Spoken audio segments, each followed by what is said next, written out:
Assalamualaikum warahmatullahi wabarakatuh.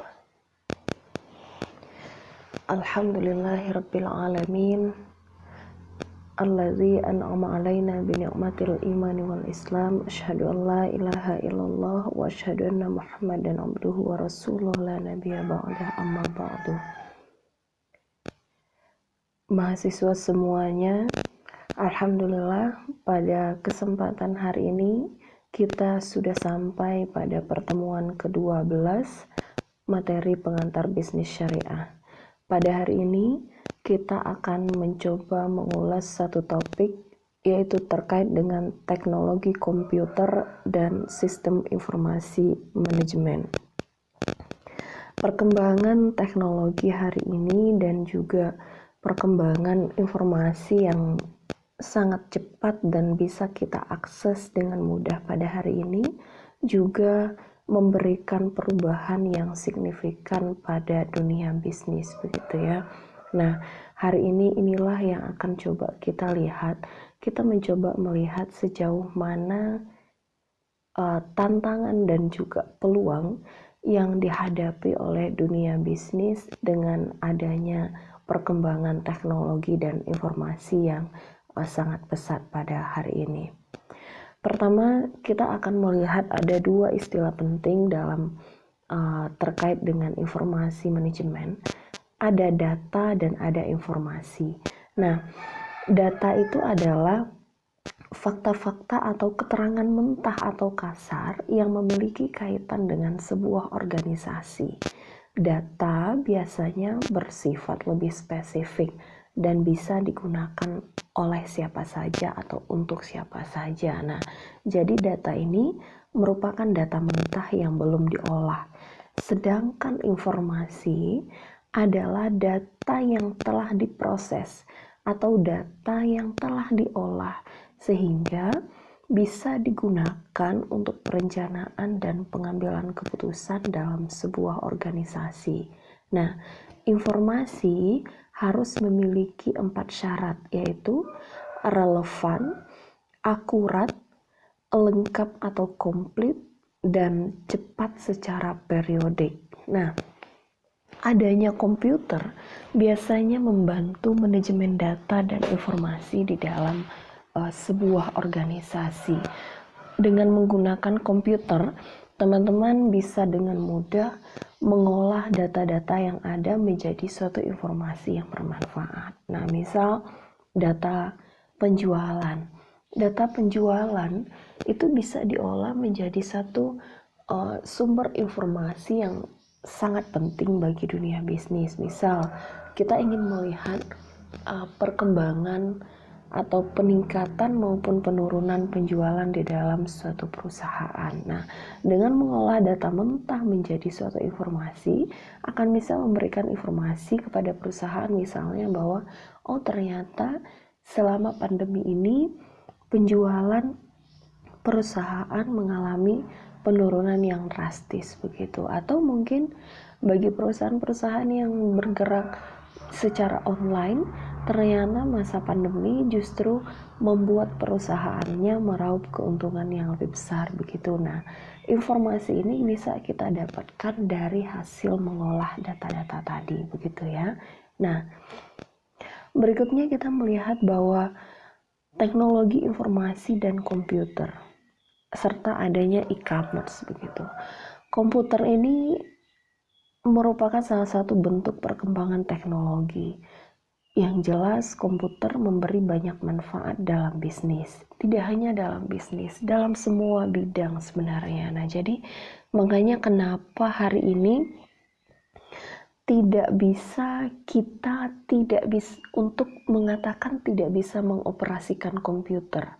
Kenapa? Karena hampir semua pekerjaan, semua instansi, semua organisasi hari ini itu membutuhkan komputer.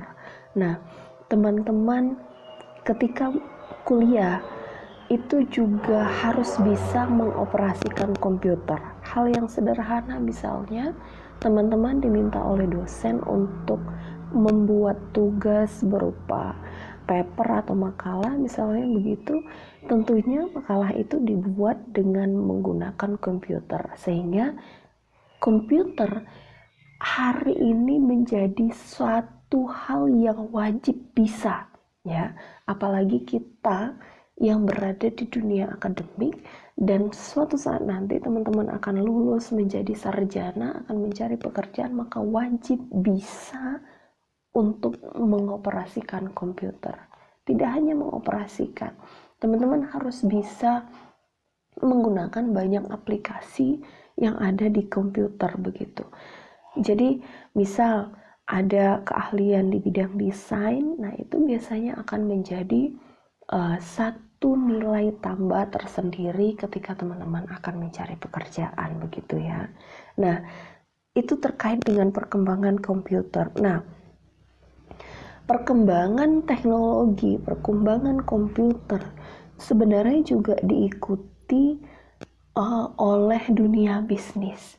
Dunia bisnis melihat bahwa perkembangan teknologi hari ini juga membawa efek positif ke dalam dunia bisnis, sehingga dunia bisnis hari ini kita lihat berkembang dengan pesat yang namanya e-bisnis atau electronic business ya.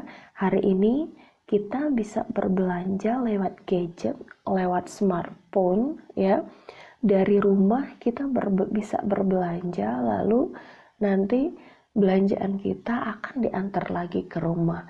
Semudah itu hari ini kita berbelanja, dan itu terjadi karena adanya perkembangan teknologi begitu ya. Nah, orang-orang ada juga yang menyebut itu sebagai e-commerce ya. Nah, padahal jenis dari e-bisnis itu sendiri inilah yang hari ini Ibu pengen jelaskan, bahwa e-bisnis itu sebenarnya ada 3 jenis, tetapi terkadang kita suka salah mengartikan atau salah menerjemahkan ya. Nah, jadi 3 jenis dari e-bisnis itu adalah, yang pertama itu disebut dengan online shop ya. Online shop ini kita melakukan transaksi secara online, jual beli secara online, tetapi biasanya jual belinya dilakukan dengan menggunakan media sosial ya. Jadi teman-teman bisa menyaksikan ada banyak transaksi jual beli online yang dilakukan melalui Instagram misalnya, ada yang dilakukan melalui WA, melalui Facebook, melalui Line, atau media-media sosial lainnya yang digunakan untuk berbisnis begitu ya. Dan itu dikatakan dengan online shop. Teman-teman mungkin bisa lihat di IG, di Instagram, banyak juga strategi bisnis yang dilakukan oleh para pengusaha bisnis online. Misal memberikan promo kepada para pembeli di IG misalnya, dengan kamu nge-tag 5 orang temanmu maka kamu akan dapat diskon 20% misalnya. Dan banyak sekali promo-promo yang diberikan dalam rangka menarik perhatian konsumen secara online begitu ya. Nah, itu yang disebut dengan online shop, yaitu jual beli menggunakan media sosial. Nah, yang kedua itu ada disebut dengan marketplace ya.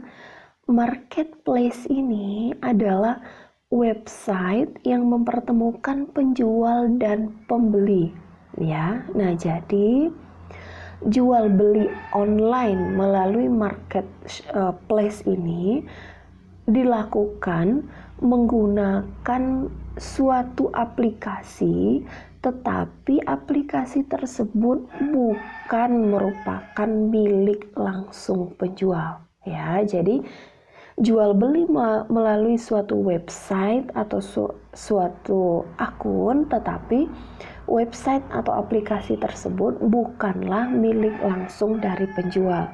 Berarti penjual dan pembeli dipertemukan oleh suatu website di dalam suatu website untuk bertransaksi bisnis begitu ya. Apa contohnya? Shopee misalnya. Jadi Shopee itu kan bukan punya penjual, bukan, tetapi Shopee mempertemukan penjual dan pembeli dalam suatu website namanya Shopee, begitu ya. Lalu ada disebut dengan Lazada, ada Bukalapak, ada blibli.com misalnya, begitu ya. Dan ada banyak lagi website-website yang mempertemukan antara penjual dengan pembeli, tetapi website tersebut bukanlah milik dari penjual, ya. Nah, inilah yang disebut dengan marketplace.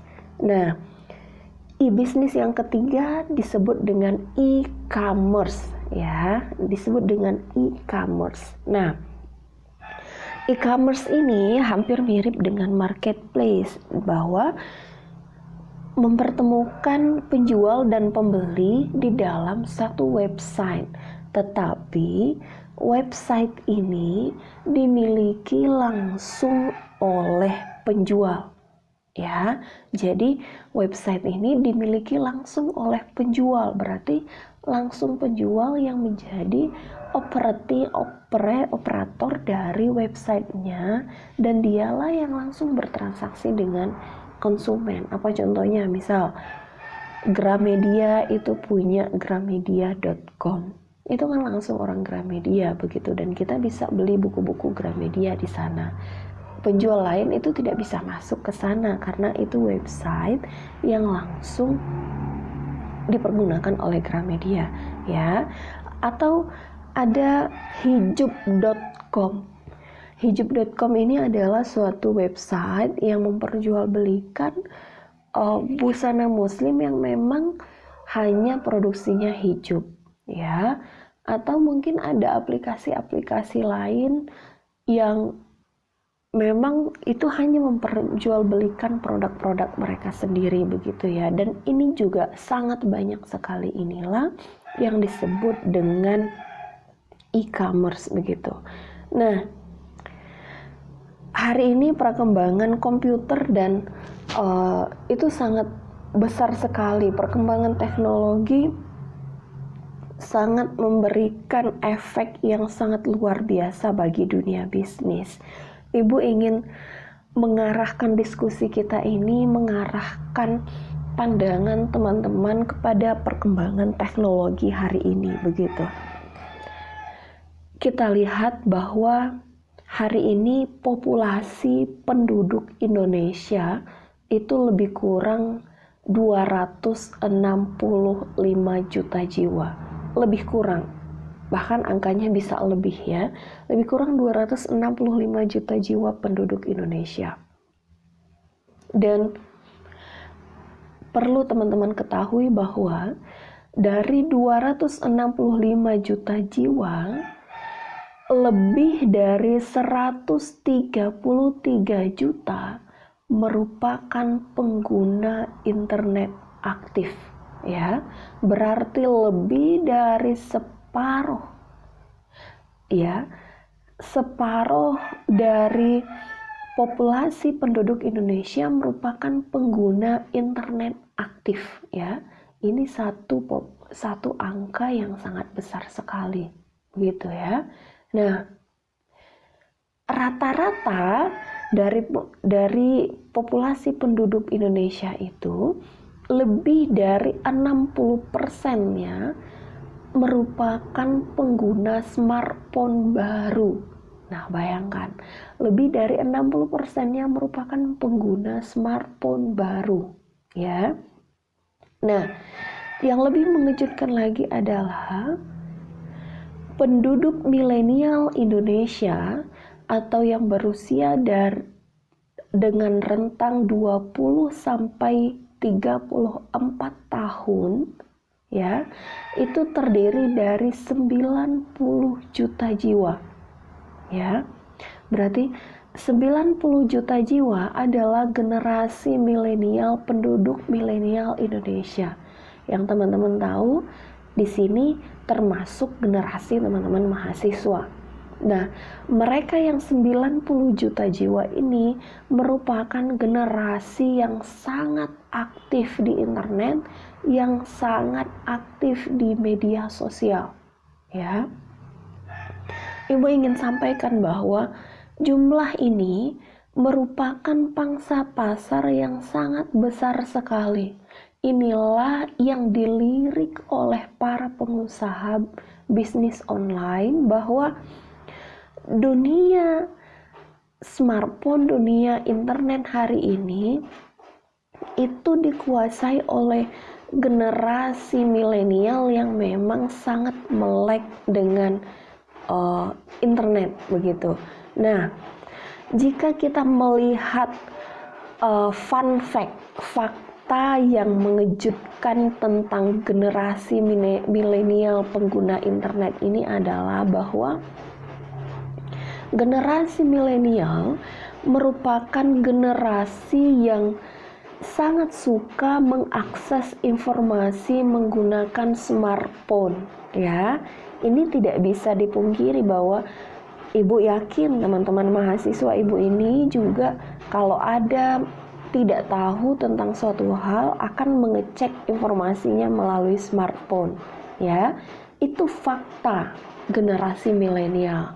Nah, generasi milenial juga merupakan generasi yang rasa ingin tahunya tinggi dan instan, ya. Rasa keponya tinggi, tetapi dia mau tahunya secara instan. Alhasil mencari tahunya lewat apa? Lewat gadget. Ini fakta hari ini, ya. Nah, mengakses internet itu paling kurang generasi milenial itu adalah 3 jam sehari via smartphone, bahkan mungkin lebih dari ini, ya, karena jarang sekali mahasiswa yang tangannya handphonenya tidak ada di tangan begitu. Bahkan dulu ketika perkuliahan secara tatap muka di dalam kelas pun bahkan masih ada yang sembunyi-sembunyi menggunakan smartphone begitu, ya. Jadi kayaknya hampir setiap saat itu generasi milenial mengakses internet, ya. Dan juga hampir setiap saat mereka adalah mengakses media sosial, ya. Kalau ditanya teman-teman hari ini sekali berapa mengakses media sosial, kayaknya mengakses media sosial setiap menit bahkan setiap detik begitu, ya. Nah, ini bagi dunia bisnis ini merupakan satu pangsa pasar yang mesti dibaca secara baik, ya.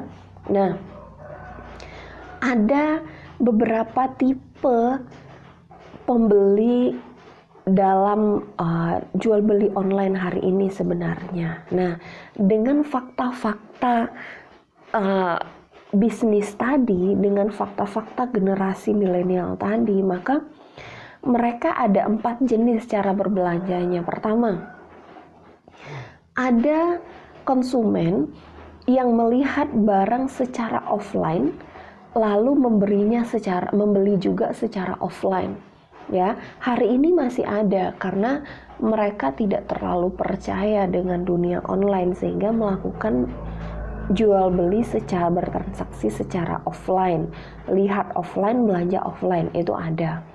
Lalu yang kedua, ada yang dilihat secara offline tetapi belanjanya secara online, ya. Mungkin karena melihat secara model di online itu tersedia model yang lebih banyak ketimbang offline, mungkin begitu, ya. Sehingga ada tipikal yang kedua. Nah, ada tipikal yang ketiga nih. Ada yang lihat produk secara online lalu beli secara offline, ada juga. Nah, ada lagi yang keempat, bahwa melihat produk secara online dan juga belanja secara online. Ini yang tadi Ibu sebutkan bahwa hari ini kalau mau belanja kita tinggal smartphone, pencet, oke, bayar secara online juga, nah nanti barang akan nyampe ke tempat kita, begitu ya. Nah ini perkembangan teknologi hari ini yang juga membawa perkembangan yang sangat signifikan bagi dunia bisnis. Ibu lihat di pertemuan sebelumnya ada juga mahasiswa di sini yang sudah melakukan jual beli secara online, begitu ya.